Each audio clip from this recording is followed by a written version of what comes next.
ഒരു മുന്നറിയിപ്പ് ദൈവത്തിൻ്റെ ആത്മാവ് എബ്രായ സഭയിലെ വിശ്വാസികൾക്ക് കൊടുക്കുകയാണ്.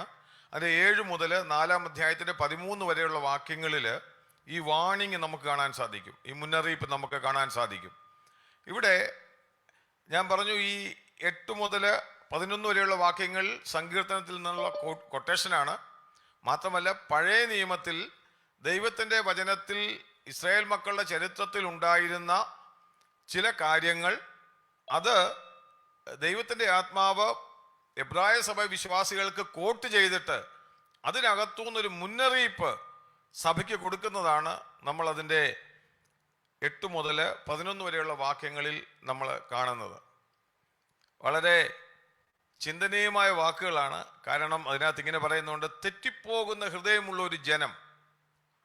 ആ തെറ്റിപ്പ്, അതിന് നമ്മൾ 10-ാം വാക്യത്തിലാണ് വായിക്കുന്നത്. തെറ്റിപ്പോകുന്ന ഹൃദയമുള്ള ഒരു ജനം, ആ ഒരു ജനത്തെ നോക്കിയിട്ട് going astray in there heart, അങ്ങനെ ഇംഗ്ലീഷ് എഴുതിയിരിക്കുന്നത്. അവരുടെ ഹൃദയത്തിനകത്ത് തെറ്റിപ്പോകുന്ന ആ ജനത്തിൻ്റെ ഉദാഹരണം എടുത്തുകൊണ്ട് ഈ എബ്രായ സഭയിലെ വിശ്വാസികൾക്ക് ദൈവത്തിൻ്റെ ആത്മാവ് മുന്നറിയിപ്പ് കൊടുക്കുന്നതാണ് നമ്മൾ ഈ വേദഭാഗത്ത് വായിക്കുന്നത്. ഞാൻ പെട്ടെന്ന് ഈ വേദഭാഗത്തിലേക്ക് കടന്നു പോകാം. ഇവിടെ നമ്മൾ 7-ാം വാക്യത്തിൽ വായിച്ച് നമ്മൾ കഴിഞ്ഞ ക്ലാസ്സിൽ നമ്മൾ പറഞ്ഞതായിരുന്നു. അതുകൊണ്ട് പരിശുദ്ധാത്മാവ് അരുളി ചെയ്യുന്നത് പോലെ എന്ന് പറഞ്ഞുകൊണ്ട് ആ പഴയ നിയമത്തിലെ കൊട്ടേഷൻ ദൈവത്തിൻ്റെ ആത്മാവ് അവിടെ എടുക്കുകയാണ്. എന്നിട്ട് അവിടെ തുടങ്ങുന്നത്, അതിൻ്റെ 8-ാം വാക്യം നമ്മൾ വായിക്കുമ്പോൾ ദൈവത്തിൻ്റെ ആത്മാവ് പറയുന്നത് പോലെ, അരുളി ചെയ്യുന്നത് പോലെ, ദൈവത്തിൻ്റെ ഇങ്ങനെ വായിക്കുന്നത് പരിശുദ്ധാത്മാവ് അരുളി ചെയ്യുന്നത് പോലെ എന്ന് പറഞ്ഞുകൊണ്ട്, ഇന്ന് നിങ്ങൾ അവൻ്റെ ശബ്ദം കേൾക്കുന്നുവെങ്കിൽ എന്ന് പറഞ്ഞുകൊണ്ടാണ് 8-ാം വാക്യം തുടങ്ങുന്നത്. കേൾക്കുന്നുവെങ്കിൽ മരുഭൂമിയിൽ വെച്ച് പരീക്ഷാ ദിവസത്തിലെ മത്സരത്തിൽ എന്ന പോലെ നിങ്ങളുടെ ഹൃദയം കഠിനമാക്കരുത്. ഇന്ന് നിങ്ങൾ അവൻ്റെ ശബ്ദം കേൾക്കുന്നുവെങ്കിൽ, ഇത് ഈ വാക്യം വായിക്കുമ്പോൾ തന്നെ എബ്രായ വിശ്വാസികളോട് പറയുമ്പോൾ, ഈ പലപ്പോഴും ദൈവാത്മാവിൻ്റെ ശബ്ദം കേൾക്കാൻ കഴിയാത്ത അനേകരുള്ള സ്ഥലത്ത് ദൈവത്തിൻ്റെ ആത്മാവ് ഒരു വാണിംഗ് കൊടുക്കുകയാണ്, ഇന്ന് നിങ്ങൾ അവൻ്റെ ശബ്ദം കേൾക്കുന്നു എങ്കിൽ എന്നുള്ളത്. ദൈവത്തിൻ്റെ ആത്മാവിൻ്റെ ശബ്ദം കേൾക്കുന്ന വ്യക്തി എന്ന് പറയുന്നത് ഈസ് എ ലക്കി പേഴ്സൺ. ഞാൻ പറയട്ടെ, ഇവരോട് പറയുക, ഇന്ന് നിങ്ങൾ സഭയിൽ അവിടെയുള്ള വിശ്വാസികൾ ഒത്തിരി പേരുണ്ടായിരിക്കും, അവർ കേൾക്കുന്നുണ്ടായിരിക്കും, ലേഖനം എഴുതുമ്പോൾ തന്നെ അവരോട് പറയുന്നുണ്ടായിരിക്കും. അവരോട് പറയുകയാണ്, ഇന്ന് നിങ്ങൾ ശബ്ദം കേൾക്കുന്നെങ്കിൽ you are a lucky person. കാരണം എന്താണെന്ന് ചോദിച്ചു കഴിഞ്ഞാൽ, അനേകർക്ക് ദൈവാത്മാവിൻ്റെ ശബ്ദം കേൾക്കാൻ സാധിക്കാതിരിക്കുമ്പോൾ, അനേകർക്കത് മനസ്സിലാകാതിരിക്കുമ്പോൾ ദൈവത്തിൻ്റെ ആത്മാവ് അവർക്ക് വാങ്ങി കൊടുക്കും, ഇന്ന് നിങ്ങൾ അവൻ്റെ ശബ്ദം കേൾക്കുന്നവരാണ്. അതിനെപ്പറ്റി ഞാൻ ചൂടെ വിശദീകരിക്കാൻ മുമ്പോട്ട് വരുമ്പോൾ എന്ന് പറഞ്ഞുകൊണ്ട് ആ ശബ്ദം കേൾക്കുന്ന ജനത്തിന് അവിടെ പറയുകയാണ്, you are a lucky person that you are able to hear the voice of Holy Spirit. പരിശുദ്ധാത്മാവിൻ്റെ ശബ്ദം കേൾക്കുവാൻ നിങ്ങൾക്ക് സാധിക്കുന്നുണ്ടല്ലോ എന്നുള്ള കാര്യം പറയാ. ഇവരോട് പറയാ, കേൾക്കുന്നുവെങ്കിൽ.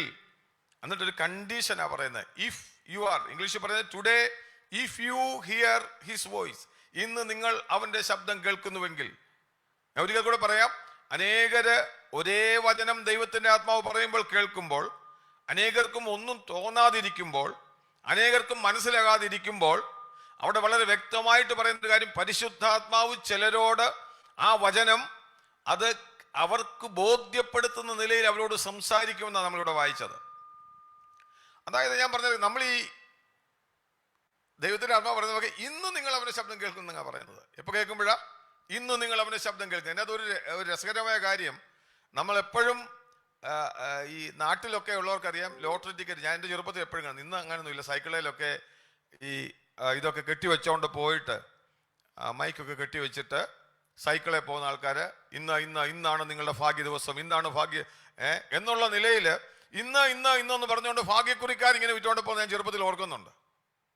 കാര്യം എന്ന് വെച്ച് കഴിഞ്ഞാൽ, ഇന്നാണ് അവരുടെ അത് നറുക്കെടുക്കുന്നത്. സോ ഇന്ന് നിങ്ങൾ ടിക്കറ്റ് മേടിച്ചാൽ ചിലപ്പോൾ നിങ്ങൾ ഭാഗ്യവാനാകുമെന്ന് പറഞ്ഞിട്ടാണ് ഇന്നെന്ന് പറയുന്നത്. എന്നാൽ ആ ഇന്നെന്ന് പറയുന്നതിൻ്റെ അർത്ഥം നാളെ നിങ്ങൾക്ക് ഈ ലോട്ടറി ടിക്കറ്റ് മേടിക്കാൻ പറ്റത്തില്ല. കാര്യം ഇന്നൂടെ ഉള്ളതിൻ്റെ വാലിഡിറ്റി നാളെ രാവിലെ അത് കുറിയെടുക്കുന്നതുകൊണ്ടാണ് അവർ പറയുന്നത് ഇന്നെന്ന് പറയുന്നത്. ഇന്നെന്ന് പറയുന്നതിൻ്റെ അർത്ഥം എന്താണെന്ന് ചോദിച്ചു കഴിഞ്ഞാൽ, it is an urgent call. വളരെ അർജന്റായിട്ടുള്ളൊരു ഒരു കോൾ വരുമ്പോൾ നമ്മൾ ഇന്ന് എന്ന് പറയുന്നത്. അതായത് something important is happening, so this is A present moment. At this present moment you have to understand or do something. You are hearing a voice. നിങ്ങളുടെ ശബ്ദം കേൾക്കുകയാണ്. കേൾക്കുമ്പോൾ ആ നിമിഷം തന്നെ നിങ്ങൾ അതിന് റെസ്പോണ്ട് ചെയ്യണമെന്ന് അതിൻ്റെ അർത്ഥം. ഈ ഞാൻ നേരത്തെ പറഞ്ഞ പോലെ ഇനി നേരത്തെ പരിശുദ്ധാത്മാവിന്റെ ശബ്ദം നിങ്ങൾ കേൾക്കുന്നുവെങ്കിൽ എന്ന് പറയുമ്പോൾ അനേക ശബ്ദങ്ങൾ കേൾക്കുന്നതിനകത്താണ് പരിശുദ്ധാത്മാവിന്റെ ശബ്ദം നമുക്ക് മനസ്സിലാക്കേണ്ടത്. നമുക്കറിയാം റേഡിയോയുടെ സ്റ്റേഷനൊക്കെ നാട്ടിൽ പണ്ട് കാലത്തെ കാര്യമാണ് പറഞ്ഞത്. റേഡിയോയുടെ സ്റ്റേഷൻ ഞങ്ങളുടെ ചെറുപ്പത്തിലൊക്കെ ആണെങ്കിൽ ചെറിയൊരു ആൻറ്റീന പോലൊരു സാധനം വലിച്ചു കിട്ടി, അതേ ഒരു കമ്പിയൊക്കെ വലിച്ച് റേഡിയോയിൽ വെച്ചിട്ടായിരുന്നു സ്റ്റേഷൻ കിട്ടിക്കൊണ്ടിരുന്നത്. അങ്ങനെ വളരെ ബുദ്ധിമുട്ടി തിരിച്ചിട്ടാണ് ആലപ്പുഴ സ്റ്റേഷനൊക്കെ ചെറുപ്പത്തിൽ കിട്ടുന്നത്, ഞാൻ ഓർക്കുന്നുണ്ട്. അതിന് വേറെ സ്റ്റേഷനൊക്കെ ഇടയ്ക്ക് കയറി വരും.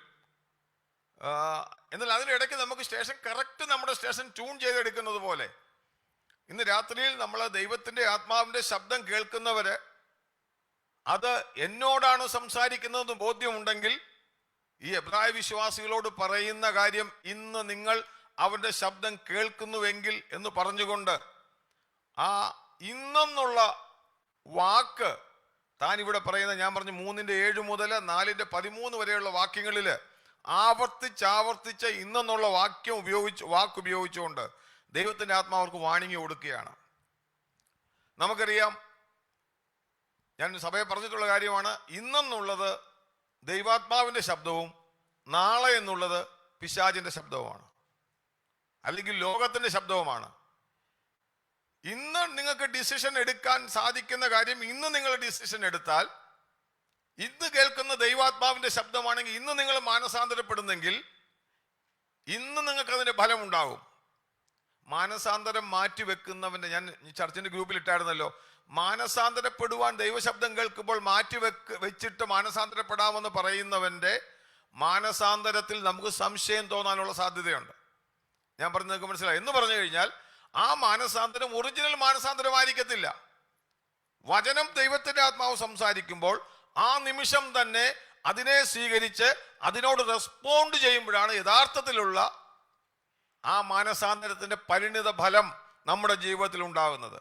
ഞാനിവിടെ പറഞ്ഞത് ഇന്ന് ഈ വേദഭാഗത്തിൽ പല ഭാഗത്തും പറയുന്നുണ്ട്. രണ്ടാമത്തെ വാണിംഗ് ആണ് ഇവിടെ പറയുന്നത്. പലരെ നമുക്ക് കാണാം, മാറ്റിവെക്കുന്നവരെ നമുക്ക് നമ്മുടെ ചുറ്റുപാടും കാണാം. ഞാൻ ഈ പറയുമ്പോൾ എബ്രായ സഭയിലെ വിശ്വാസികളോട് മാത്രം പറയുന്നെന്നും പറഞ്ഞതിനെ തള്ളിക്കളയാനല്ല.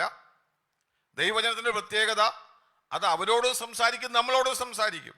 ഞാൻ കഴിഞ്ഞ ആഴ്ച പറഞ്ഞതാണ്, ഈ 8 മുതൽ 11 വരെയുള്ള വാക്യങ്ങൾ സങ്കീർത്തനം 95 കൊട്ടേഷനാണ്. 95 സങ്കീർത്തനം ദാവീദ് എഴുതുമ്പോൾ, ദാവീദ് അവിടുത്തെ സഭയിലുള്ള വിശ്വാസികളോട് പരിശുദ്ധാത്മാവിൽ താൻ എഴുതുമ്പോൾ അവർക്കുള്ളൊരു മുന്നറിയിപ്പായിരുന്നത്, ഇത് അതിനു മുമ്പായിട്ടൊരു ഹിസ്റ്ററി ആയിട്ട് ഇസ്രായേൽ മക്കളുടെ ജീവിതത്തിൽ സംഭവിച്ചതാണ്. അവിടെ അവരോട് പറഞ്ഞു, ഇന്ന് നിങ്ങൾ അവന്റെ ശബ്ദം കേൾക്കുന്നുവെങ്കിൽ, എബ്രായ വിശ്വാസികൾ അതേ വാക്കെടുത്തിട്ട് ദൈവത്തിന്റെ ആത്മാവ് പറയുക, ഇന്ന് നിങ്ങൾ അവന്റെ ശബ്ദം കേൾക്കുന്നുവെങ്കിൽ എന്നുള്ളത്. നമുക്കതിൻ്റെ വാക്യങ്ങൾ നോക്കിയാൽ അറിയാം. 13-ാം വാക്യം വായിക്കുമ്പോൾ നമ്മൾ 7-ാം വാക്യത്തിൽ കാണുന്നുണ്ട്, 8-ാം വാക്യത്തിൽ ഇന്ന് നിങ്ങൾ അവന്റെ ശബ്ദം കേൾക്കുന്നെങ്കിൽ, 13-ാം വാക്യത്തിൽ വായിക്കുമ്പോൾ വീണ്ടും അതേ വാക്കത്തിനെ എടുത്തിട്ട് എബ്രായ സഭയിലെ വിശ്വാസികളോട് പറയുകയാണ്. 13-ാം വാക്യം ഇങ്ങനെ വായിക്കുന്നത്, നിങ്ങൾ ആരും പാപത്തിന്റെ ചതിയിൽ കഠിനപ്പെടാതിരിക്കേണ്ടതിന് എന്ത് ചെയ്യണം? ഇന്ന് എന്ന് പറയുന്നിടത്തോളം കാലം, ഇംഗ്ലീഷ് പറയുന്നത്, but exhort one another day by day, so long as it is called today, lest any one of you be hardened by the deceitfulness of sin. കാരണം പാപത്തിന്റെ ചതി വളരെ ഡിസീറ്റ്ഫുൾ ആണ്. അതായത്, അല്ലെങ്കിൽ പിശാച് നമ്മുടെ ജീവിതത്തിൽ കൊണ്ടുവരുന്ന മാറ്റിവെക്കണോ എന്ന് പറയുന്ന ചിന്ത ചതിക്കപ്പെടുവാൻ ഇടയാക്കുന്നതാണ്. അതുകൊണ്ട് നമ്മളോട് പറയുക, നിങ്ങൾ ഓരോ ദിവസവും ഇന്ന് നിങ്ങളോട് ദൈവത്തിന്റെ ആത്മാവ് സംസാരിക്കുന്നെങ്കിൽ you have to take a decision today itself. ഇന്ന് നിങ്ങൾ സംസാരിക്കുന്നെങ്കിൽ ഇന്ന് തന്നെ വേണം നിങ്ങൾ അതിന്റെ ഡിസിഷൻ എടുക്കാൻ വേണ്ടി. ഞാൻ എന്ന് പറയാം, നമ്മൾ ഈ സഭയെ പറയാറുള്ളൊരു കാര്യമാണ്, എങ്കിലും ഞാൻ പറയുക, ഈ സിഗരറ്റ് വലിക്കുന്ന ആൾക്കാരൊക്കെ വലിയ ആഗ്രഹമുണ്ട് അവർ മാനസാന്തരപ്പെടണമെന്ന്. എൻ്റെ അച്ഛാ പുക വലിച്ചു മടുത്തു, അല്ലെങ്കിൽ വെള്ളം അടിച്ചടിച്ച് മടുത്തു, നിർത്തിയേക്കാമെന്ന് പറയുമ്പം, അച്ഛാ അവിടെ എൻ്റെ വീട്ടിൽ ഒരു ബോക്സ് സിഗരറ്റ് കൂടി വരുമ്പോൾ അത് തീർത്തിട്ട് ഞാൻ അടുത്ത ദിവസം നിർത്തിയേക്കാം. അന്നേരം തന്നെ ഓർത്തോണോ ഈ മാനസാന്തരം ഒറിജിനൽ മാനസാന്തരം അല്ല. അല്ലെങ്കിൽ ഒരു പെകുടിച്ചൂടെ അടിച്ചേച്ച് ഞാൻ നിർത്തിയേക്കാം, അല്ലെങ്കിൽ ഞാൻ ഈ സിനിമയുടെ കണ്ടേച്ച് ഇനി സിനിമ കാണത്തില്ല, അല്ലെ ഇന്ന് ഞാൻ ഇപ്പൊ ഈ ഒരു പ്രോഗ്രാം കൂടെ ചെയ്തിട്ട് ഞാൻ നിർത്തിക്കോളാം. എന്നറിയാം അതിന്റെ അർത്ഥം എന്താണെന്ന് ചോദിച്ചു കഴിഞ്ഞാൽ ഡിസീറ്റ്ഫുൾനെസ് ഓഫ് സിൻ, പാപത്തിന്റെ ചതി എന്ന് പറയുന്നത് നമ്മൾ ഉദ്ദേശിക്കുന്നതിലും അപ്പുറമാണ്. അത് നമ്മളെ അടുത്ത ദിവസത്തേക്ക് കൊണ്ടുപോകുമ്പോൾ നമ്മൾ അറിയാതെ അടുത്ത സംഭവിക്കുന്നറിയാമോ? ചതിയാൽ ഹൃദയം കഠിനപ്പെട്ടു പോവും. അതാണ് ഇതിനകത്ത് പറഞ്ഞിരിക്കുന്നത്. നമ്മൾ വായിച്ചല്ലോ, ഞാൻ പറഞ്ഞത് നമ്മൾ വായിച്ച വാക്യത്തിൽ കാണുന്നത് തെറ്റിപ്പോകുന്ന ഹൃദയം. നമ്മുടെ ഒരു പ്രത്യേകത തെറ്റിപ്പോകുന്ന ഹൃദയം. ഇതിവിടെ ഞാൻ വായിച്ചു 13-ാം വാക്യത്തിൽ വായിച്ചപ്പോൾ ഇന്ന് എന്ന് പറയുന്ന വാക്യം നമ്മൾ കാണുന്നുണ്ട്. അതുപോലെ തന്നെ അതിൻ്റെ 15-ാം വാക്യത്തിൽ വരുമ്പോൾ വീണ്ടും ദൈവത്തിന്റെ ആത്മാവ് എടുത്തു പറയുകയാണ്, ഇന്ന് നിങ്ങൾ അവന്റെ ശബ്ദം കേൾക്കുന്നുവെങ്കിൽ. അതായത് ഇതിനകത്ത് ഇന്ന് എന്ന് 4-ാം അധ്യായത്തിന്റെ 7-ാം വാക്യത്തിൽ വരുമ്പോൾ വീണ്ടും ദൈവത്തിന്റെ ആത്മാവ് ഇതേ വാക്യം തന്നെ, ഇന്ന് ഇത്ര കാലത്തിന് ശേഷം ദാവീദ് മുഖാന്തരം ഇന്ന് അവന്റെ ശബ്ദം കേൾക്കുന്നുവെങ്കിൽ എന്ന് പറഞ്ഞു കഴിഞ്ഞാൽ വളരെ വ്യക്തമായിട്ട് എബ്രായ സഭയിലെ വിശ്വാസികളോട് ദൈവത്തിന്റെ ആത്മാവ് വളരെ സീരിയസ് ആയിട്ട് സംസാരിക്കുക. സമയം നമുക്കില്ല. ചിലപ്പോൾ നമ്മൾ പറയത്തില്ല നാളെ ഞാൻ ചെയ്തോളാം എന്ന് പറഞ്ഞു കഴിഞ്ഞാൽ ഇന്ന് നമ്മുടെ ജീവിതം അവസാനിക്കുമെന്ന് നമുക്കറിയത്തില്ല. നമ്മുടെ ജീവിതം വെറും പുല്ലിന് തുല്യമാണ്. ഇന്ന് കണ്ട് നാളെ വാടുന്ന പൂക്കളെ പോലാണ്. ദൈവത്തിന്റെ ആത്മാവ് ഇന്ന് നമ്മളോടൊരു കാര്യം സംസാരിച്ചാൽ, Lord I am going to take a decision today, ഇന്ന് ഞാനൊരു തീരുമാനം എടുക്കുകയാണ് എന്ന് ദൈവത്തിന്റെ ആത്മാവിന്റെ ശബ്ദത്തിന് നീ പറയുന്നെങ്കിൽ ഞാൻ പറയാം, you are going in the right way. നിങ്ങൾ ആ ശരിയായിട്ടുള്ള വഴി കൂടാണ് പോകുന്നത്. നമ്മളിവിടെ വായിക്കുമ്പോൾ ഞാൻ പറയാം, ഈ ഇന്നെന്നുള്ളത് മാറ്റിവെച്ചൊരു വ്യക്തിയെ വചനത്തിൽ കാണാൻ സാധിക്കും. നമുക്ക് അപ്പോസ്തല പ്രവൃത്തിയിൽ ഒരു വേദഭാഗം എടുക്കാം. അദ്ദേഹത്തിന് മുമ്പിൽ ദൈവത്തിന്റെ ആത്മാവ് സംസാരിച്ചുകൊണ്ടിരിക്കാൻ വേണ്ടി വന്നതാണ് അപ്പോസ്തല പ്രവൃത്തി 24, ആക്ട്സ് ചാപ്റ്റർ 24 24 അതിൻ്റെ ഈ 25-ാം വാക്യത്തില് നമുക്ക് ഞാൻ ഒരു വേദഭാഗം മാത്രം എടുക്കുന്നുള്ളൂ. 25-ാം വാക്യത്തില് അവിടെ ഫെലിക്സ് പൗലോസിന്റെ പ്രസംഗം കേൾക്കാൻ വേണ്ടി കടന്നു വരുന്ന ഒരു ഭാഗത്തെ പറ്റി പറയുന്നുണ്ട്. അതിന് 24-ാം വാക്യത്തിൽ വായിക്കുന്നത്, ക്രിസ്തുവിലുള്ള വിശ്വാസത്തെക്കുറിച്ച് അവന്റെ പ്രസംഗം കേട്ടിട്ട് എന്ത് ചെയ്തു? അവൻ നീതി, ഇന്ദ്രജയം, വരുവാനുള്ള ന്യായവിധി എന്നിവയെ കുറിച്ച് സംസാരിക്കുമ്പോൾ എന്ത് ചെയ്തു? ഫെലിക്സ് ഭയപരവശനായി. കാര്യം വചനം അവന്റെ ഹൃദയത്തിൽ ചെന്ന് ക്രിയ ചെയ്തു. അവിടെ ഒരു മാനസാന്തരം ഉണ്ടാക്കാനുള്ള സാധ്യത വന്നതുകൊണ്ടാണ് താൻ എന്ത് ചെയ്തു? ഭയപരവശനായി. പെട്ടെന്ന് അടുത്ത വാക്യം എന്താ ഇരിക്കുന്നറിയോ? തൽക്കാലം പോകാം. എന്താ ഇരിക്കുന്നത്? അവസരമുള്ളപ്പോൾ നിന്നെ വിളിപ്പിക്കാമെന്ന് പറഞ്ഞു. ഞാൻ പറഞ്ഞതിന് അർത്ഥം എന്താണെന്ന് ചോദിച്ചു കഴിഞ്ഞാൽ ഇതാണ് ഡിസീറ്റ്ഫുൾനെസ് ഓഫ് സിൻ, പാപത്തിന്റെ വഞ്ചന എന്ന് പറയുന്നത്. അവന്റെ ഉള്ളിൽ ദൈവത്തിന്റെ ആത്മാവ് ഇടപെട്ട സമയത്ത് അവൻ സ്വീകരിച്ചിരുന്നെങ്കിൽ അവൻ വ്യത്യസ്തനായനെ. അവൻ എന്തോ പറഞ്ഞു? നാളത്തേക്ക് മാറ്റി വെച്ചേക്കാം. പൗലോസ് നമുക്കറിയാം, ദമസ്കോസിന്റെ പടിവാതിക്കൽ പോകുമ്പോൾ തനിക്കൊരു വലിയ വെളിച്ചം പിടിച്ച് താൻ താഴെ വീഴുകയാണ്. താഴെ വീഴുമ്പോൾ അവിടെ നമുക്ക് കാണാൻ സാധിക്കുന്ന കാര്യം, താൻ ഓൺ ദ സ്പോട്ടില് നീ ആരാകുന്നു കർത്താവേ, നീ ഉപദ്രവിക്കുന്ന ക്രിസ്തുവാകുന്നെന്ന് പറഞ്ഞപ്പോൾ താൻ തന്നെ തന്നെ സമർപ്പിച്ച് he take the decision on the same time. ആ സമയത്ത് ഡിസിഷൻ എടുത്ത് താൻ മാനസാന്തരപ്പെട്ട് മുമ്പോട്ട് പോകുന്ന കാണാൻ സാധിക്കും. ഞാൻ പറഞ്ഞതിന് ചുരുക്കം, മാനസാന്തരപ്പെടുന്നത് ദൈവത്തിന്റെ ആത്മാവ് സംസാരിക്കുമ്പോൾ ഇന്നെന്ന് പറഞ്ഞു കഴിഞ്ഞാൽ ഇന്ന് തന്നെ ആയിരിക്കണം. അല്ലെന്നുണ്ടെങ്കിൽ നമ്മുടെ മാനസാന്തരം പ്രവൃത്തിഭാഗത്ത് കൊണ്ടുവരത്തില്ല. Sin has a deceitfulness. പാപത്തിനൊരു വഞ്ചനയുടെ സ്വഭാവമുണ്ട്. പലപ്പോഴും നമുക്കറിയാം, ഇപ്പം നമ്മൾ ഒരാളെ ഇൻവൈറ്റ് ചെയ്യുമ്പോൾ തന്നെ നമുക്കറിയാം, നമ്മൾ വളരെ വ്യക്തമായിട്ട് പറയും, ഇന്ന സമയത്ത് നീ വരണം. നമ്മൾ പറയത്തില്ലേ? എന്നാൽ വിളിക്കും പറയും, ഒരു ഒറിജിനൽ വാല്യുബിൾ ആയിട്ടുള്ള ക്ഷണമാണെങ്കിൽ നിങ്ങൾ ഒരു കാര്യം ഞായറാഴ്ച ദിവസം 2 മണിക്ക് അല്ലെ 3 മണിക്ക് വാ എന്ന് പറയും. പറഞ്ഞതിൻ്റെ അർത്ഥം എന്താണെന്ന് വെച്ച് കഴിഞ്ഞാൽ അതൊരു പർട്ടിക്കുലർ ടൈം എന്ന് പറയുമ്പോൾ അതിനകത്ത് നമ്മൾ അവർ വരുമ്പോൾ അവർക്ക് കൊടുക്കാനുള്ളത് കരുതും, വേണമെങ്കിൽ എല്ലാം കരുതും. അല്ല, ആരും വിളിക്കാത്തപ്പോൾ അല്ലെങ്കിൽ വിളിക്കുന്നതിനെ പറയാം, എനിക്ക് ഇഷ്ടമുള്ളപ്പോൾ ഞാൻ വന്നേക്കാം. അവന് ഇഷ്ടമുള്ളപ്പോൾ വരുമ്പോൾ ചിലപ്പോൾ നമ്മൾ കുളിക്കാൻ പോയതായിരിക്കും. ചില സമയത്ത് അത് നമ്മൾ ചിലപ്പോൾ വേറെ എവിടെയെങ്കിലും ആയിരിക്കും. ഈ വ്യക്തി വരുമ്പോൾ കാണണമെന്നില്ല. അതായത് ടൈം, ദൈവവചനം പറയുന്നത് നമ്മൾ പറയുമ്പോൾ തന്നെ, ദൈവത്തിന്റെ ആത്മാവ് സംസാരിക്കുമ്പോൾ തന്നെ ആ ക്ഷണത്തെ സ്വീകരിച്ച് ആ ഇൻവിറ്റേഷൻ നമ്മൾ ചെവി കൊടുക്കുന്നെങ്കിൽ നമ്മൾ യഥാർത്ഥത്തിൽ മാനസാന്തരപ്പെടുന്നവരും ദൈവത്തിന്റെ വഴിയിൽ പോകുന്നവരുമായിരിക്കും. ഞാൻ പറഞ്ഞു, ചിലപ്പോൾ നമ്മൾ പറയാറുണ്ട്, ഇന്ന് നിങ്ങൾ അവന്റെ ശബ്ദം, നമ്മൾ തിരിച്ച് വേദഭാഗത്തിലേക്ക് വരാം, ഇന്ന് നിങ്ങൾ അവന്റെ ശബ്ദം കേൾക്കുന്നുവെങ്കിൽ നമ്മൾ പറയുമ്പോൾ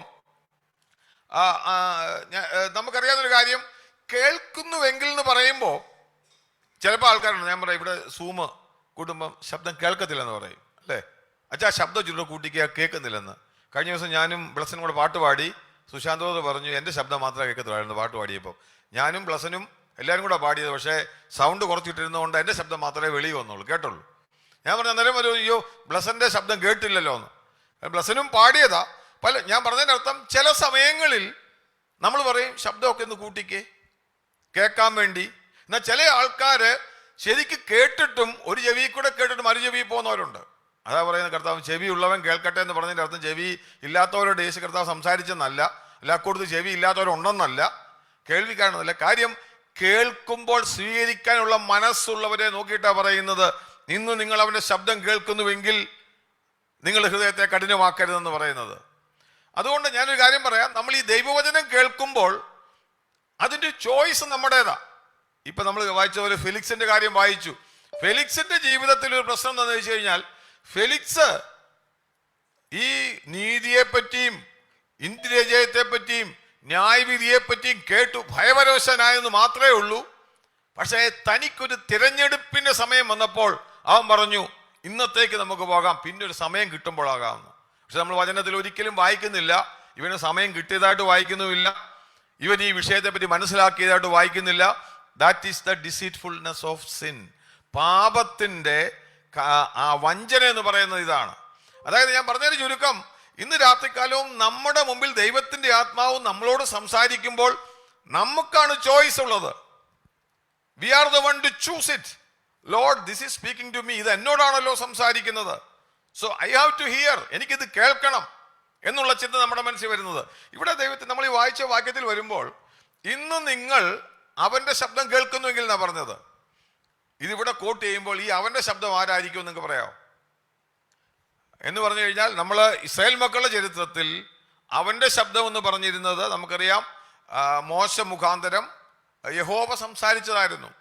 അവന്റെ ശബ്ദം നിങ്ങൾ കേൾക്കാൻ എന്ന് പറഞ്ഞത്. സങ്കീർത്തനക്കാരനായ ദാവീദ് പറയുമ്പോൾ, പരിശുദ്ധാത്മാവിൽ കൂടെ ദാവീദ് അവിടെ ഉള്ളവരോട് പറയുകയാണ് ഈ വാക്യം, ഇന്ന് നിങ്ങൾ അവന്റെ ശബ്ദം കേൾക്കുന്നുവെങ്കിൽ എന്ന്. ഈ എബ്രായ ലേഖനത്തിൽ വന്നപ്പോൾ അതേ വാക്യം എടുത്തിട്ട് പരിശുദ്ധാത്മാവ് സംസാരിക്കുകയാണ്. പരിശുദ്ധാത്മാവ് ഇങ്ങനെ പറഞ്ഞ, പരിശുദ്ധാത്മാവ് അരുളി ചെയ്യുകയാണ്, ഇന്നു നിങ്ങൾ അവന്റെ ശബ്ദം. ഈ അവൻ ആരാ ഇവിടെ വരുമ്പോ? അതാണ് ഒന്നാം അധ്യായത്തിന് 1-ാം വാക്യം നമ്മൾ ആദ്യത്തെ ക്ലാസ്സിൽ പഠിച്ചത്. അന്ത്യകാലത്ത് പുത്രൻ മുഖാന്തരം നമ്മളോട് അരുളി ചെയ്തു എന്ന് പറഞ്ഞാൽ ഈ കൊട്ടേഷൻ ഇതിനും ബാധകമാണ്. എന്ന് പറഞ്ഞു കഴിഞ്ഞാൽ, യഹോവ സംസാരിച്ചതും ഇസ്രായേൽ മക്കളോട്, പരിശുദ്ധാത്മാവ് ദാവീദ് മുഖാന്തരം 95-ാം സങ്കീർത്തനത്തിൽ സംസാരിച്ചതും, ഇവിടെ 8-ാം വാക്യത്തിൽ ഈ എബ്രായ സഭയിലെ വിശ്വാസികളോട് സംസാരിക്കുന്നതും, ഇതെല്ലാം നോക്കിക്കഴിഞ്ഞാൽ ദൈവം യഹോവ സംസാരിക്കുന്നു, പരിശുദ്ധാത്മാവ് അരുളി ചെയ്യുന്നു, പുത്രന്റെ ശബ്ദം കേൾക്കുവാൻ. കാര്യം 4-ാം അധ്യായത്തിന്റെ ഈ 2-ാം വാക്യത്തിൽ പറയുമ്പോൾ ഇതേ കാര്യം തന്നെ ഇസ്രായേൽ മക്കളോട് പറയുകയാണ്. 4-ാം അധ്യായത്തിന്റെ എബ്രായ വിശ്വാസികളോട് പറയുകയാണ് 4:2 ഇങ്ങനെ പറയുന്നത്, അവരെ പോലെ നാമും ഒരു സദ്വർത്തമാനം കേട്ടവരാകുന്നു. എന്തായിരുന്നു സദ്വർത്തമാനം? അവരോട് പുത്രൻ മുഖാന്തരം അരുളി ചെയ്ത രക്ഷയുടെ വീണ്ടെടുപ്പിന്റെ സന്ദേശമാണ്. ഞാൻ പറഞ്ഞതിന്റെ ചുരുക്കം, അതുകൊണ്ട് അവിടെ പറയുന്നത്, ഇന്നു നിങ്ങൾ അവന്റെ ശബ്ദം കേൾക്കുന്നുവെങ്കിൽ, അന്ത്യകാലത്ത് പുത്രൻ മുഖാന്തരം അരുളി ചെയ്ത ശബ്ദം. പക്ഷെ ഒരു പ്രശ്നം എന്താണെന്ന് ചോദിച്ചു കഴിഞ്ഞാൽ, നമ്മളോട് അതുപോലെ തന്നെ ഇവിടെ ലേഖനകർത്താവ് പറയുകയാണ്, താൻ ഈ ഭാഗം കൊടുത്തിട്ട് അവർ പറയുക, ഞാൻ ഈ പറയുന്ന കാര്യം ആത്മാർത്ഥതയോടെ സ്വീകരിക്കണം. ഞാനത് കഴിഞ്ഞ ക്ലാസ്സിൽ പറഞ്ഞതാണ്. തന്നിലൂടെ പരിശുദ്ധാത്മാവ് സംസാരിക്കുന്നുള്ള തെളിവായിട്ടാണ് താൻ പറഞ്ഞത്. ദാവീദ് എടുത്ത് കോട്ട് ചെയ്തപ്പോൾ ദാവീദ് സംസാരിച്ചു. എന്നാൽ ഇവിടെ പരിശുദ്ധാത്മാവിൽ കൂടെയാണ് ഈ വേദഭാഗം എഴുതപ്പെട്ടതെന്ന്, ആ ദൈവജനത്തിന് ആധികാരികത കൂടെയാണ് ലേഖനകർത്താവ് ഇവിടെ പറയുന്നത്. എന്നാൽ നമ്മൾ ഈ ശബ്ദം കേൾക്കാന്ന് പറയുമ്പോൾ ഒരു കാര്യം മനസ്സിലാക്കണം, കേൾക്കുന്ന ശബ്ദമെല്ലാം യഥാർത്ഥത്തിലുള്ള ശബ്ദമല്ല. അതും മനസ്സിലാക്കണം. എന്നാ എല്ലാം കേൾക്കുമ്പോൾ അച്ഛാ എന്തോ ശബ്ദം കേട്ടു എന്നൊക്കെ പറയുന്ന പോലുള്ള ശബ്ദമല്ല. പണ്ട് ഞാനൊരു കല്യാണത്തിന് കുറച്ച് പേര് ഊണിനിരുന്ന കഥ ഞാൻ എപ്പോഴും ഇടയ്ക്കിടയ്ക്ക് പറയാറുണ്ടല്ലോ. ഊണിരുന്നപ്പോൾ ആരോ വിളിച്ചു, പേര് വിളിച്ചെന്ന് തോന്നി. ഊണിനിടയ്ക്ക് എല്ലാവരും പണ്ടത്തെ കാലത്ത് ഇലയൊക്കെ ഇട്ട് ഇങ്ങനെ ഇരിക്കുമ്പോഴാണ്, നല്ല ഭക്ഷണമൊക്കെ കഴിച്ചുകൊണ്ടിരിക്കുമ്പോഴാണ് ആരോ വിളിച്ചെന്നൊരു ശബ്ദം കേട്ടു. പുള്ളി എന്നാൽ പോയി നോക്കിയിട്ട് വരണമെന്ന് വന്നു കഴിഞ്ഞപ്പം ഈ വിളമ്പുകാരി ചിന്തിച്ചു ഇവൻ കഴിഞ്ഞിട്ട് പോയാൽ കൊണ്ട് എടുത്ത് കളഞ്ഞു. ഇവൻ തിരിച്ചു വന്നപ്പം പോയപ്പോൾ ആളെയും കണ്ടില്ല, തിരിച്ചു വന്നപ്പോൾ ഊണും കണ്ടില്ല. ഞാൻ പറഞ്ഞു ഇതുപോലെ നമ്മളായി പോകരുത്. പരിചയം ചുരുക്കം എന്ന് ചോദിച്ചു കഴിഞ്ഞാൽ നമ്മൾ തിമോത്തിയോസ് എഴുതുമ്പോൾ ലേഖനം ഇങ്ങനെ പറയുന്നുണ്ട്. ഞാനത് കഴിഞ്ഞ ദിവസം ചർച്ചിന്റെ ഗ്രൂപ്പിൽ ഇട്ടിരുന്നു. 1 തിമോത്തി chapter 4 verse 1 and 2 1 2 നമ്മൾ പറയുന്നുണ്ട്, ഫോഷ്ക്ക് പറയുന്നവരുടെ കപടത്താൽ ചിലർ വിശ്വാസം ത്യജിക്കും. ഇവിടെ നമ്മൾ പറയുന്നത് ദൈവാത്മാവിൽ കൂടെ ഇന്നെന്ന് പറയുമ്പോൾ കേൾക്കുന്ന ശബ്ദം വിശ്വാസത്തിൽ ഉറപ്പിച്ച് നിത്യതയ്ക്ക് അവകാശിയാക്കുമ്പോൾ, ഫോഷ്ക്ക് പറയുന്നവരുടെ ശബ്ദം കേൾക്കുമ്പോൾ നമ്മൾ അറിയാതെ എന്ത് ചെയ്യും? കപടത്താൽ വിശ്വാസം ത്യജിക്കുമെന്ന് നമുക്ക് ആ 4-ാം അധ്യായത്തിന്റെ 1 തിമോത്തിയോസ് 1 തിമോത്തി അതിൻ്റെ 4-ാം അധ്യായത്തിന്റെ 4-ാം അധ്യായത്തിന്റെ അല്ല 1 തിമോത്തി നോക്കട്ടെ, 4-ാം അധ്യായമല്ല, അത് ഫസ്റ്റ് തെസ്സലോനിക്ക, സോറി തെസ്സലോനിക്കരാന്ന് തോന്നുന്നു. നോക്കട്ടെ ഒരു മിനിറ്റ്. സോറി 4-ാം അധ്യായം, 1 തിമോത്തി 4-ാം അധ്യായം 4-ാം അധ്യായത്തിന്റെ തന്നെ 1-ാം വാക്യം ഇങ്ങനെ വായിക്കുന്നുണ്ട്, 1-2 വാക്യങ്ങളിൽ. എന്നാൽ ഭാവി കാലത്ത് ചിലർ വ്യാജാത്മാക്കളെയും ഭൂതങ്ങളുടെ ഉപദേശങ്ങളെയും ആശ്രയിച്ച് ഭോഷ്ക് പറയുന്നവരുടെ കപടത്താൽ വിശ്വാസം ത്യജിക്കുമെന്ന് അടുത്തെന്താ പറയുന്നത്? ആത്മാവ് തെളിവായി പറയുന്നു. എങ്ങനെയാ പറഞ്ഞേക്കുന്നത്? ആത്മാവ് തെളിവായി പറയുന്നു. അങ്ങനെ ആകുമ്പോൾ ചില ശബ്ദം നമ്മൾ കേൾക്കുമ്പോൾ അത് യഥാർത്ഥമായ ദൈവിക ശബ്ദമാണോ നമ്മൾ മനസ്സിലാക്കാം. ഞാൻ ഇടയ്ക്ക് പറഞ്ഞെന്നുള്ളതേ ഉള്ളൂ. അതിൻ്റെ 8-ാം വാക്യത്തിന് 2-ാം ഭാഗത്തേക്ക് വരുമ്പോൾ നമുക്കിനി തിരിച്ച് വാഹനത്തിലേക്ക്, ഞാൻ പറഞ്ഞതിനർത്ഥം ഇന്ന് എന്നുള്ളത് ദൈവാത്മാവ് നമ്മളോട് പറയുന്ന ശബ്ദവും അവൻ്റെ ശബ്ദം കേൾക്കുന്നുവെങ്കിൽ അവൻ്റെ ശബ്ദം എന്ന് പറയുന്നത് യേശു കർത്താവിൻ്റെ വാക്ക് അല്ലെ വചനം നമ്മളോട് സംസാരിക്കുന്നതാണ്. നിങ്ങൾ എന്നിട്ട് അതിൻ്റെ 2-ാം വാക്യത്തിൽ പറയുമ്പോൾ ഇന്ന് നിങ്ങൾ അവൻ്റെ ശബ്ദം കേൾക്കുന്നുവെങ്കിൽ, അതിൻ്റെ 8-ാം വാക്യത്തിൽ മരുഭൂമിയിൽ പരീക്ഷാ ദിവസത്തിൽ മത്സരത്തിൽ എന്ന പോലെ നിങ്ങളുടെ ഹൃദയം കഠിനമാക്കരുത്. Harden not your hearts as in the provocation like as in the day of the trial in the wilderness. അവരോട് പറയുകയാണ്, പരീക്ഷാ ദിവസത്തിൽ മത്സരത്തിൽ എന്ന പോലെ നിങ്ങളുടെ ഹൃദയം കഠിനമാകുന്നതിനെ പറ്റിയാണ് പറയുന്നത്. നമ്മളിത് സങ്കീർത്തനത്തിൽ നിന്നുള്ള കൊട്ടേഷനാണ്. സങ്കീർത്തനത്തിൽ നമ്മൾ വായിക്കുമ്പോൾ അവിടെ ഈ വാക്കല്ല, മെരീബയിലെ പോലെയും, നിങ്ങൾ ആ സങ്കീർത്തനം ഒന്ന് എടുത്ത് നോക്കിയേ, 95-ാം സങ്കീർത്തനത്തിൽ അത് ഹീബ്രുവിൽ എഴുതുമ്പോൾ മെരീബ മസ എന്ന് പറഞ്ഞിരിക്കുകയാണ്. അതിൻ്റെ ഗ്രീക്കിലേക്ക് ട്രാൻസ്ലേഷൻ വന്നപ്പോഴാണ് നമ്മൾ ഈ വായിക്കുന്നത് ഏതാ പരീക്ഷാ ദിവസത്തിലെ മത്സരത്തിൽ എന്ന പോലെ. ഇംഗ്ലീഷിൽ അതിന് എഴുതിയിരിക്കുന്നത് in the day of provocation and in the day of trial എന്നാണ് പറഞ്ഞിരിക്കുന്നത്. അതിൻ്റെ ശരിക്കുള്ള ട്രാൻസ്ലേഷൻ ഞാൻ പിന്നീട് ആ വേദഭാഗം നമുക്ക് സമയം ഉണ്ടെങ്കിൽ എടുക്കാം. ഇവിടെ ഹൃദയത്തെ കഠിനമാക്കരുതെന്ന് പറയുന്നു. മത്സര ദിവസത്തിൽ എന്ന പോലെ ഹാർഡൻ നോട്ട് യുവർ ഹാർട്ട്സ്. നമുക്കറിയാം, ചില ഡോക്ടേഴ്സ് ചെക്ക് ചെയ്തിട്ട് ചിലർ നോക്കിയിട്ട് പറയും നിങ്ങളുടെ ആർട്ടറീസ് ഒക്കെ എന്താവുന്നുണ്ട്, അത് കട്ടിയാവുന്നുണ്ട്. അതുകൊണ്ട് അവരോട് പറയും കട്ടിയാകാനുള്ള സാധ്യതയുണ്ട്. അതുകൊണ്ട് ഞാൻ പറയുന്ന മെഡിക്കേഷൻസ് ഒക്കെ ഇങ്ങനെ, ഞാൻ ഒരാൾ പറഞ്ഞൊരു കാര്യം എഴുതി. അദ്ദേഹം പറഞ്ഞത് ഈ അസുഖത്തിന് പറയുന്ന പേര് ആർട്ടീരിയോ ക്ലിറോസിസ് എന്നാണ്. എനിക്കറിയത്തില്ല കേട്ടോ, ഞാനത് കണ്ടപ്പോൾ എഴുതി വെച്ചതാ. എന്ന് പറഞ്ഞു കഴിഞ്ഞാൽ ഈ ആർട്ടറി തന്നെ കട്ടിയായി പോവും, അത് ബ്ലോക്ക് ആകും, അങ്ങനെ അസുഖം ഉണ്ടാകും. അതുകൊണ്ട് അതുപോലെ ട്രീറ്റ് ചെയ്യാൻ പറഞ്ഞു അവരോട്. അവർക്ക് മെഡിസിൻ ഒക്കെ കൊടുത്ത് ചെയ്യുന്നത്. അത് മെഡിസിൻ കഴിച്ചില്ലെങ്കിൽ അവരെന്ത് ചെയ്യും? അവര് പരാജയപ്പെട്ടു പോകും, അല്ലെങ്കിൽ മരിച്ചു പോകും. അതുപോലെ സ്പിരിച്വൽ ഇതുപോലുള്ള അസുഖം ഉണ്ടാകരുത് ദൈവത്തിന്. അതുകൊണ്ട് നിങ്ങളുടെ ഹൃദയം കഠിനപ്പെടാതിരിക്കുന്നതിന് വേണ്ടി നമ്മളൊരു മെഡിക്കേഷൻ ഡോക്ടർ പറഞ്ഞിട്ട് എങ്ങനെ നമ്മുടെ ഹൃദയത്തിലേക്കുള്ള ആർട്ടറിയിൽ അത് കഠിനമായി പോകാതിരിക്കുമോ എന്നുള്ളതുപോലെ ദൈവത്തിന്റെ ആത്മാ നമ്മളിവിടെ പറയുകയാണ്, മത്സരത്തിൽ എന്ന പോലെ നിങ്ങളുടെ ഹൃദയം കഠിനമാക്കരുത്. അതെങ്ങനെ ചെയ്യണമെന്നാണ് പറഞ്ഞേക്കുന്നത്. അതിനുള്ള മെഡിക്കേഷൻ, അതിനുള്ള പരിഹാര മാർഗം ദൈവത്തിന്റെ ആത്മാവ് ഈ പഴയ നിയമ വിശുദ്ധന്മാരുടെ അനുഭവത്തിൽ നിന്ന് പറഞ്ഞ് അവരെ എൻകറേജ് ചെയ്യുകയാണ്. അതായത് നമുക്കറിയാം, ഈ ഇന്ന് എന്ന് പറയുമ്പോൾ അന്ന് ചെയ്യേണ്ട കാര്യം ഞാൻ പറയാം. ഡോക്ടർ പറഞ്ഞു ട്രീറ്റ്മെന്റ് ചെയ്യാൻ വേണ്ടി പറഞ്ഞപ്പം ട്രീറ്റ് ചെയ്തില്ല, മെഡിസിൻ കഴിച്ചില്ലെങ്കിൽ ആഫ്റ്റർ എ ലോങ് ടൈം, കുറച്ച് കഴിഞ്ഞപ്പോഴാണ് തൻ്റെ തെറ്റ് ബോധ്യപ്പെട്ടെന്ന് വിചാരിക്കുക.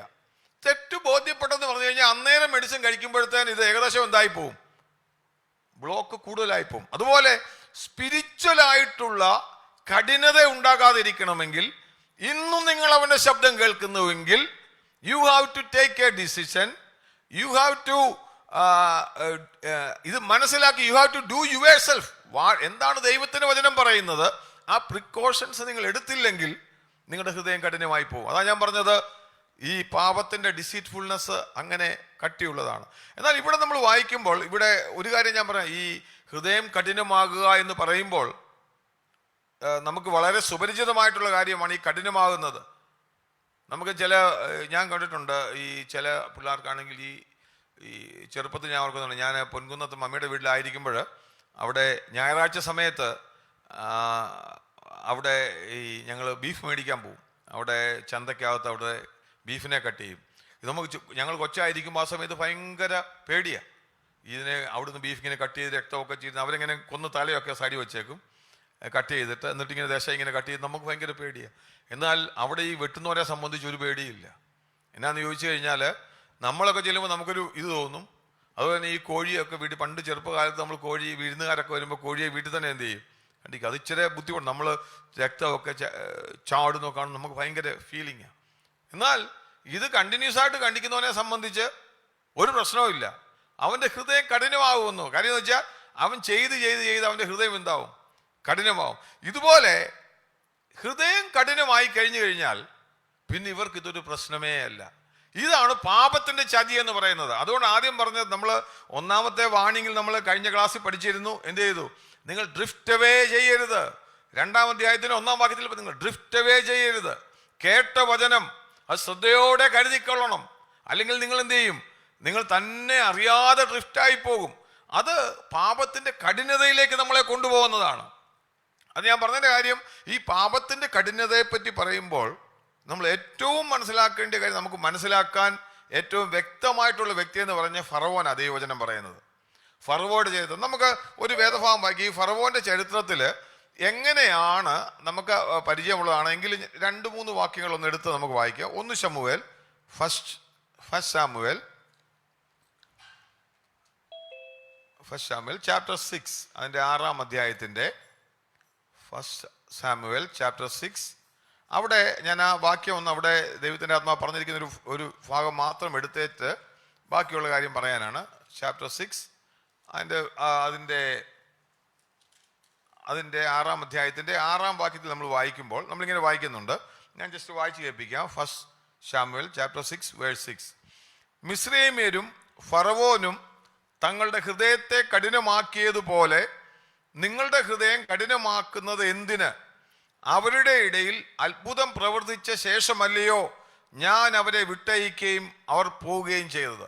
ഇവിടെ ദൈവത്തിൻ്റെ ആത്മാവ് പറഞ്ഞിരിക്കുന്ന ഒരു കാര്യം, ഈ ഹൃദയം കഠിനമാക്കിയ ഫറവോന്റെയും അവിടുത്തെ മിസ്രയീമ്യരെ പറ്റിയും പറയുകയാണ്. ഞാൻ ഈ ഹൃദയം കഠിനമാക്കുന്ന വിഷയത്തെ പറ്റി പറയുന്നത് എന്തിനാന്ന് ചോദിച്ചു കഴിഞ്ഞാൽ, ഈ പറയുന്ന കാര്യങ്ങളെല്ലാം നമ്മൾ കുറെ കാര്യങ്ങൾ പഠിച്ചു പോകാൻ വേണ്ടിയല്ല. This can happen to us, നമുക്കും സംഭവിക്കാം എന്നുള്ളത് കൊണ്ട് നമ്മുടെ പ്രായോഗിക ജീവിതത്തിലും ഇത് അപ്ലൈ ചെയ്യണം. ഇന്ന് എന്ന് പറഞ്ഞു കഴിഞ്ഞാൽ, എൻ്റെ അച്ഛാ ഞാൻ രക്ഷിക്കപ്പെട്ട് സ്നാനപ്പെട്ട് സഭയിലൊക്കെ കൂടി എല്ലാ ഞായറാഴ്ചയും വന്നിട്ട് പോകുന്ന ആളാണ്, അതല്ല ഈ പറയുന്നത്. നമ്മുടെ ജീവിതത്തെ അനുദിന മാനസാന്തരം എന്ന് പറയുന്ന ഒരു ക്രിസ്തീയ വിശ്വാസിക്ക് വേണ്ടുന്ന കാര്യമാണ്.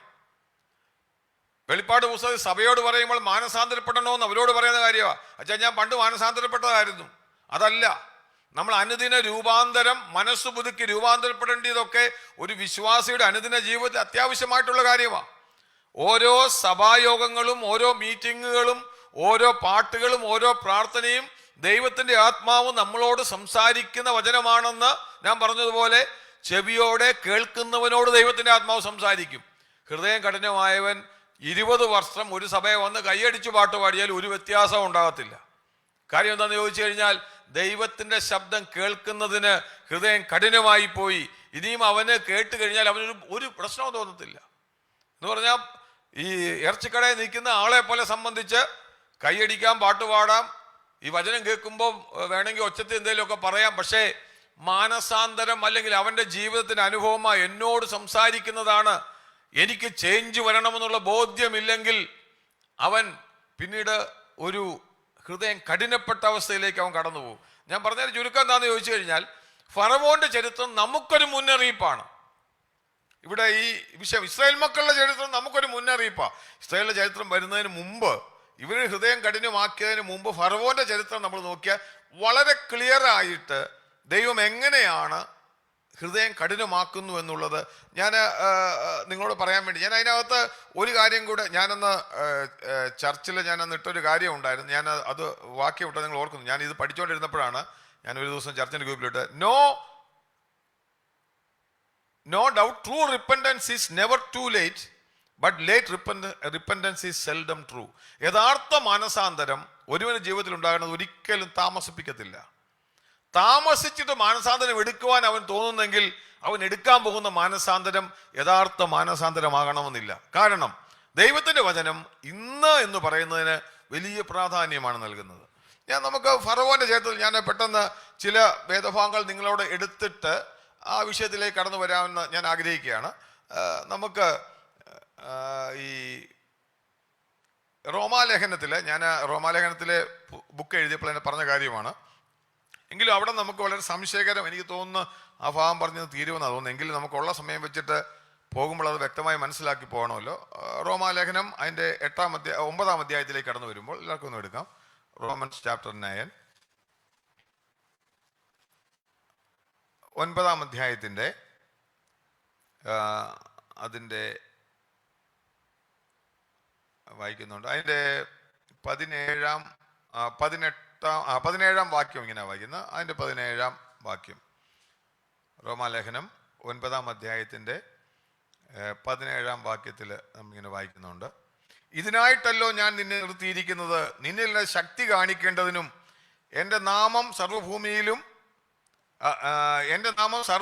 പ്രസ്താവിക്കപ്പെടേണ്ടതിനും തന്നെ എന്ന് തിരുവെഴുത്തിൽ ഫറവോനോട് അരുളി ചെയ്യുന്നു. അടുത്ത വാക്യം, അങ്ങനെ തനിക്ക് മനസ്സുള്ളവനോട് അവന് കരുണ തോന്നുന്നു, തനിക്ക് മനസ്സുള്ളവരെ അവൻ കഠിനനാക്കുന്നു. ഇത് വായിക്കുമ്പോൾ പെട്ടെന്ന് തോന്നും, ദൈവം ഫറവോനെ എന്ത് ചെയ്തു? ഹൃദയം കഠിനമാക്കി. എന്തോന്നും അച്ഛാ, ദൈവം ഹൃദയം കഠിനമാക്കി. ഞാൻ ഈ പറയുന്നതിന്റെ കാര്യം, ഫറവോന്റെ ജീവിതത്തിൽ താൻ കേട്ട ദൈവത്തിന്റെ വചനത്തിന് ചെവി കൊടുക്കാഞ്ഞതുകൊണ്ട് തൻ്റെ ഹൃദയം കഠിനമായി പോയി. ഞാനത് 2-3 വാക്യങ്ങൾ പെട്ടെന്ന് എടുത്ത്, നിങ്ങൾക്ക് അറിയാവുന്ന, ഞാൻ വാക്യങ്ങൾ എടുക്കാൻ സമയമില്ല, ഞാൻ പെട്ടെന്ന് പറഞ്ഞു പോകാം. നിങ്ങൾക്കറിയാവുന്ന വിഷയമാണ്. നിങ്ങൾക്ക് അറിയാവുന്നതുപോലെ തന്നെ ഫറവോനെ പോലെ അത്ഭുതങ്ങൾ കണ്ടൊരു വ്യക്തിയില്ലായിരുന്നു. ഫറവോന്റെ മുമ്പിൽ വടി പാമ്പായിട്ട് മാറുന്നു. ഫറവോൻ, നമ്മൾ വായിക്കുന്നുണ്ട് പുറപ്പാട് പുസ്തകം 7-8 മുതൽ 14 വരെ. ഞാൻ ജസ്റ്റ് വാക്യം പറഞ്ഞു പോകുന്നതേ ഉള്ളൂ.